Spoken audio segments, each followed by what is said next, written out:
지난주에는 하나님께서 천국 잔치를 베푸시고 많은 사람들에게 초청장을 나누어 주시면서 그 자리에 함께 하기를 바라셨음에도 불구하고 여러 사람들이 갖가지 이유와 핑계, 사실 그 핑계라는 것들이 말도 안 되는 그러한 핑계였음을 우리가 보게 되어졌는데요.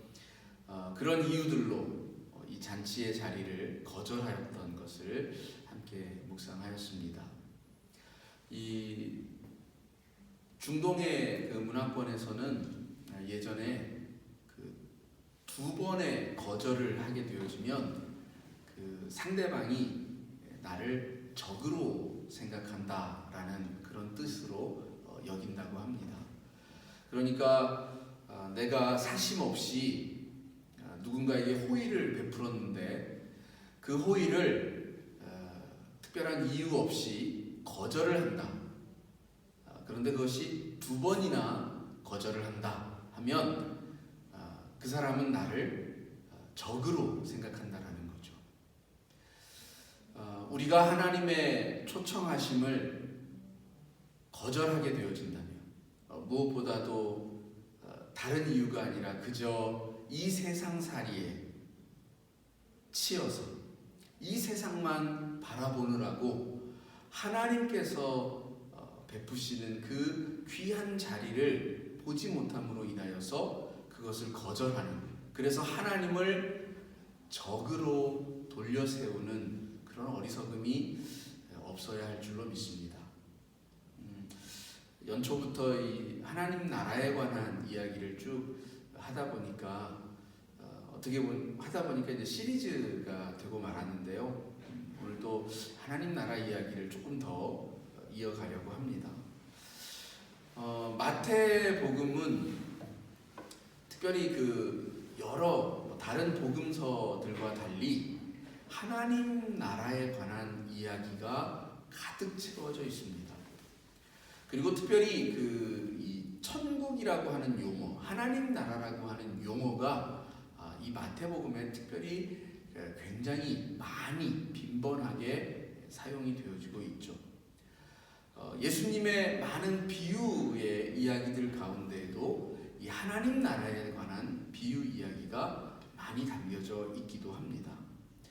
오늘은 비유 이야기는 아니고 제자들이 예수님께 나와서 묻는 질문 가운데 누가 천국에 들어갈 수 있겠습니까? 라고 하는 것에 대한 주님의 답변을 통해서 이 하나님 나라에 누가 들어갈 수 있는가? 라고 하는 것을 함께 생각해 보려고 합니다. 누구나 다 하나님의 나라를 원하죠. 하나님의 나라를 들어가기를 소망할 겁니다. 그러나 누구나 다 소망한다라고 해서 누구나 다 들어가는 것은 아닙니다. 어느 정도 들어갈 만한 하나님 보시기에 자격을 갖춘 이들이 되어야 한다라는 얘기인데요. 그러면 예수님께서 말씀하시고 있는 천국에 들어갈 만한 자격, 그 조건이라고 하는 것이 무엇일까라고 하는 것입니다. 예수님은 단도직입적으로 굉장히 단호하게 표현을 하십니다. 다른 말씀이 아니고 이 어린아이와 같아지지 아니하면 결단코 천국에 들어갈 수 없다. 근데 사실 이 제자들의 이 질문은 어떤 의미에서 보면 참 쓸데없는 질문이에요. 여러분, 천국에서 누가 큽니까? 라고 제자들이 물었어요. 제자들이 묻는 이 누가 크고 작으냐라고 하는 문제는 사실 천국에서는 아무 소용이 없는 그런 질문입니다. 천국에서까지 서열이 나누어지고 줄서기를 하는 듯한 어떤 그런 모습이 있다라고 한다면 그게 과연 천국일까라는 생각이 들기도 하죠. 하나님 나라에서는 우리가 구약 성경에서라든지 다른 이런 본문에서 보면 모두가 다 공평하게 하나님의 그 은혜를 누리면서 기뻐하는 것을 볼 수가 있는데 굳이 거기에서까지 크고 작음을 나눠야 하는가? 사실 이 제자들의 질문은 이 하나님의 나라라는 것을 여전히 이 지상의 왕국과 비교해서 이 세상 나라처럼 생각을 하기 때문에 그래요. 그리고 이 질문을 던지기에 앞서서 바로 직전에 바로 이 세베대의 아들들이 이 누가 장차 예수님이 권력을 차지할 때에 누가 오른쪽에 앉고 왼쪽에 앉느냐를 가지고 다투었어요. 그 예수님의 제자들이.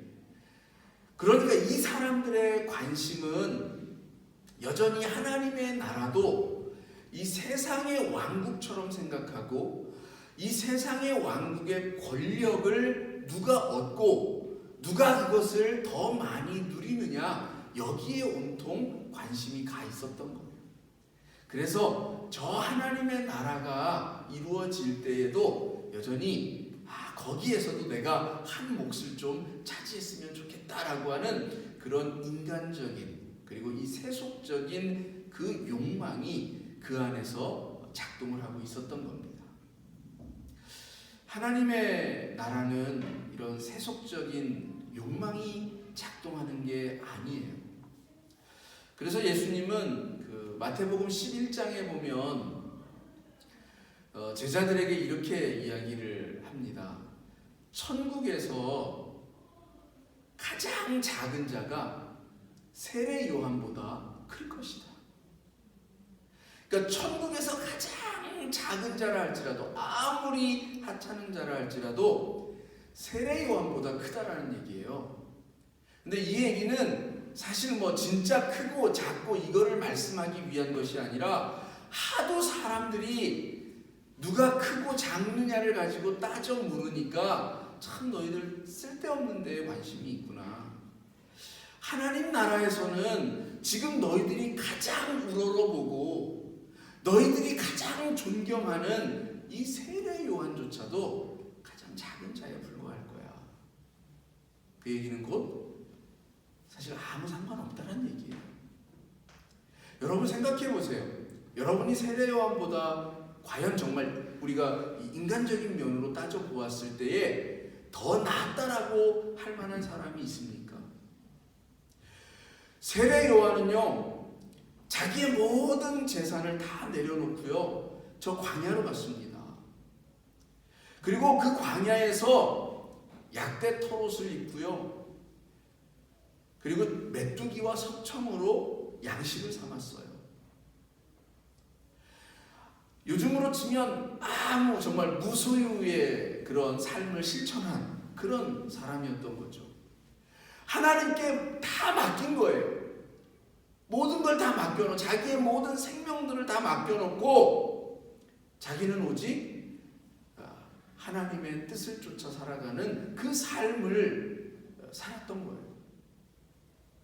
여러분 세례 요한 같은 삶을 살아갈 수 있노라고 자신하십니까?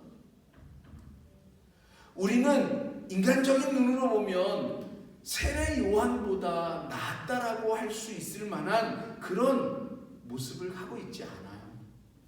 그런데 주님은 그럼에도 불구하고 저 천국에서는 세례 요한보다 낫다라는 거예요. 결국 하나님의 나라에서 그런 거 가지고 싸울 필요가 없다.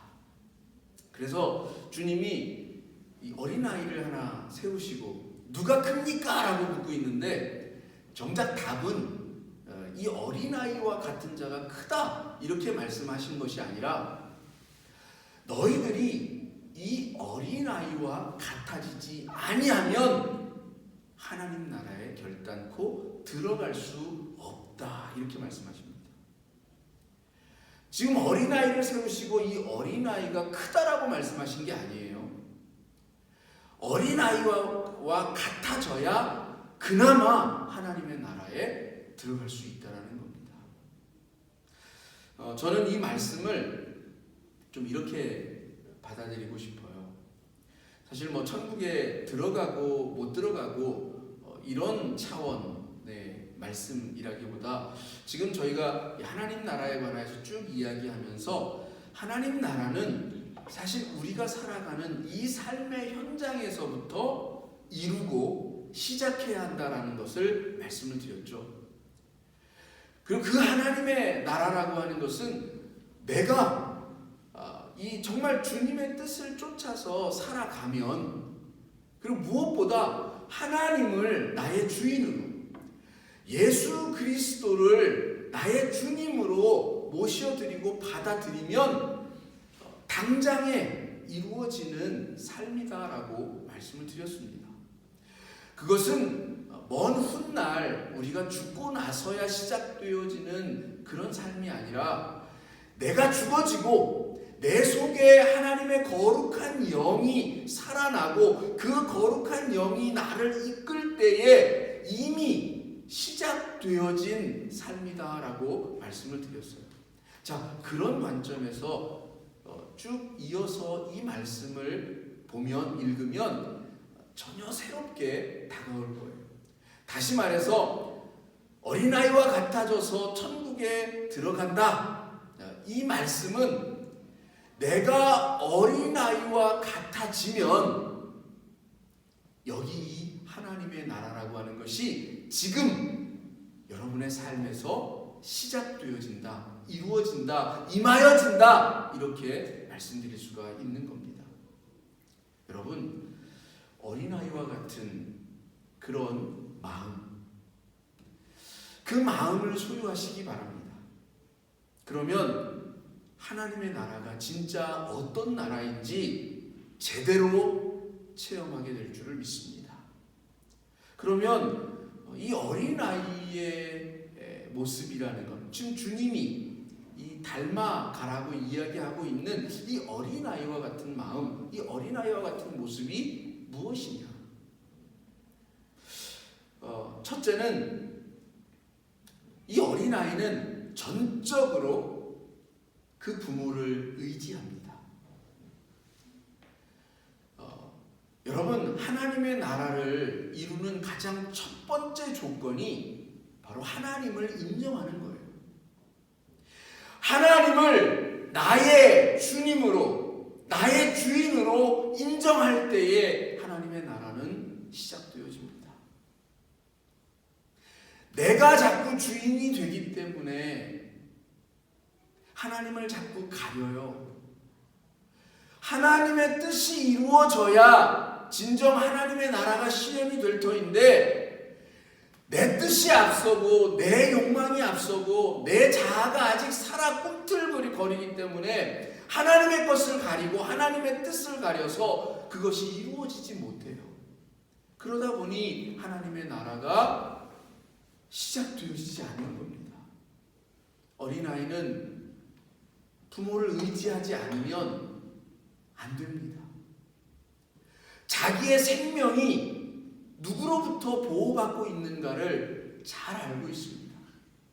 철저하게 부모를 의지합니다. 부모가 곁에 없으면 불안합니다. 두려워해요. 엄마를 찾고 아빠를 찾습니다. 과연 그러면 우리는 어떠합니까? 하나님의 자녀라고 하는데 하나님이 내 안에 계시지 않아도 찾지 않는다? 불안하지 않는다? 뭔가 잘못된 것 아닙니까? 그러고도 하나님의 나라가 내 속에 실현되어지고 그 나라가 이루어졌다라고 과연 말할 수 있는가? 아니라는 겁니다. 어린아이는 그 부모를 전적으로 의지하기 때문에 자기의 것을 주장하지 않습니다. 어린아이에게 무슨 힘이 있어요? 그러니까 자기에게 주어지는 모든 것들을 다 은혜로 여길 수 있습니다. 그렇죠? 어린아이는 자기에게 주어지는 모든 것들이 내 나로부터 내가 무언가를 해서 이룬 것이 아니다라는 것을 잘 알고 있어요.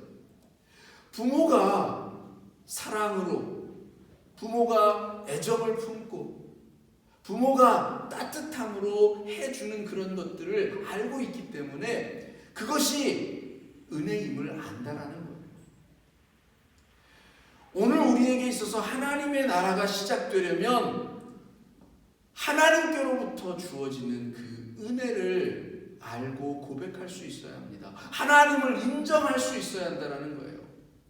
너희는 범사에 너희 하나님을 인정하라라고 말씀하셨습니다.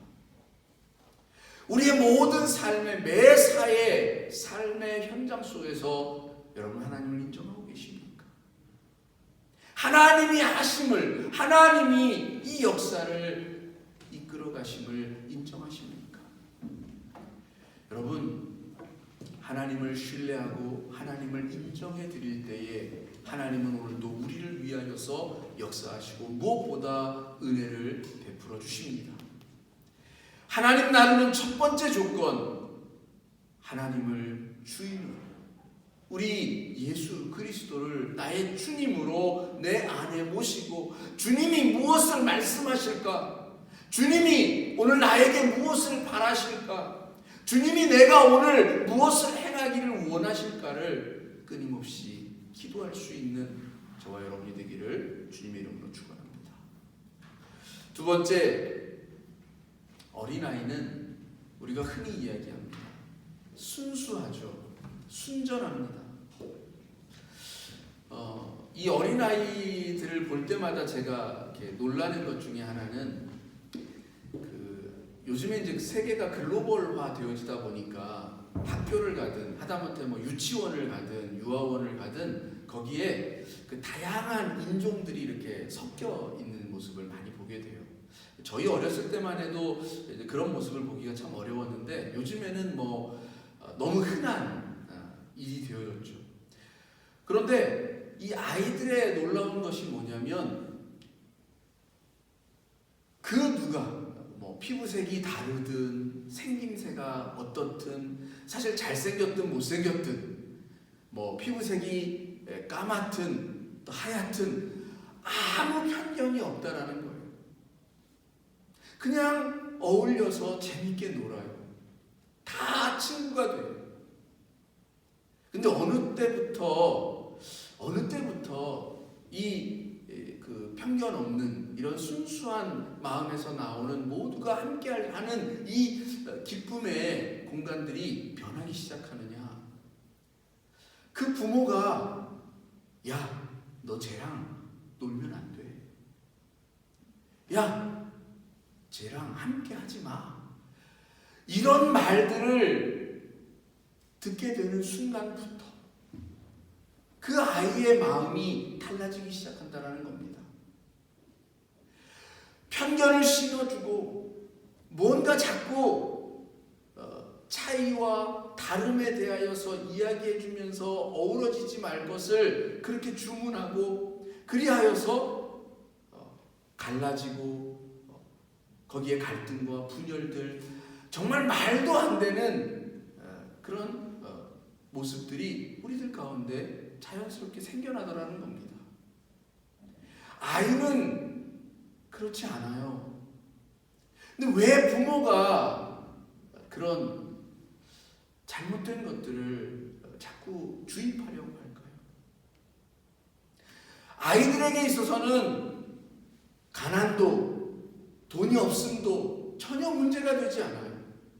그런데 어느 순간 부모가 저 아파트 사는 아이들하고는 놀지 마. 저 동네 사는 애들하고는 놀지 마. 가난한 애들이야. 왜 순수한 그 아이들의 마음을 자꾸 멍들게 만드느냐는 거죠. 여러분, 다시 어린아이와 같아져야 합니다. 오늘 우리가 어른이 되어지고 성숙되어지면 더 하나님 나라에 가까워져야 되는데 오히려 거꾸로 가고 있죠. 다시 회복해야 한다는 거예요. 이 어린아이와 같은 마음, 편견이 없고 순전하고 가장 자연을 닮은 그 모습을 우리가 회복해야 한다는 겁니다. 이 아이들이야말로 정말 자연, 그 순리대로 살아가는 그 삶을 살지 않습니까? 내 속에 느껴지는 것들을 거짓이나 위선 없이 그대로 드러내지 않습니까? 우리는 다 알고 계시는 하나님 앞에서도 자기를 자꾸 속이려 해요. 하나님을 속이려 해요. 하나님 앞에 위선적인 모습으로 자기를 좀 더 뽐내려고 하는 그런 모습을 하고 있습니다. 그러지 말라는 거예요. 어디 어린아이가 그렇습니까? 아이들은 있는 그대로를 나타내고 드러냅니다. 이 어린아이들과 같이 되어지지 않으면 하나님의 나라가 될 수 없다. 결국 여러분 참 어린아이들 보면 맑죠. 그냥 세상 행복하게 삽니다. 이 아이들에게 걱정이 있습니까? 근심이 있습니까? 없어요. 이 아이들은 그냥 주어진 이 생명이 너무 기쁠 뿐인 거예요. 이 세상이 다 그냥 하나님이 주신 놀이터인 거예요. 우리는 그렇게 못 살아요. 왜? 어느 순간 이 어린아이의 그 자연을 닮은 순수하고 순전한 모습들, 있는 그대로의 모습들을 그대로 바라봐주는 그 눈길을 잃어버렸기 때문입니다. 자꾸만 평가하려 들고, 자꾸만 비교하려 들고, 그래서 남들보다 더 멋진 모습이 되어지기를 원하여서 인위적인, 순리가 아닌 억지스러운 그런 어떤 모습들을 자꾸 행하려 하고, 여러분 회복하십시다. 하나님의 나라를 이루십시다. 세 번째, 주님이 이렇게 말씀하십니다. 이 어린아이와 같이 자기를 낮추는 사람이야말로 하나님의 나라를 차지할 것이다. 여기서 이제 큰 자라고 말씀을 이제 하시는데, 그래요. 낮춰야 하나님도 인정해 주신다라는 겁니다.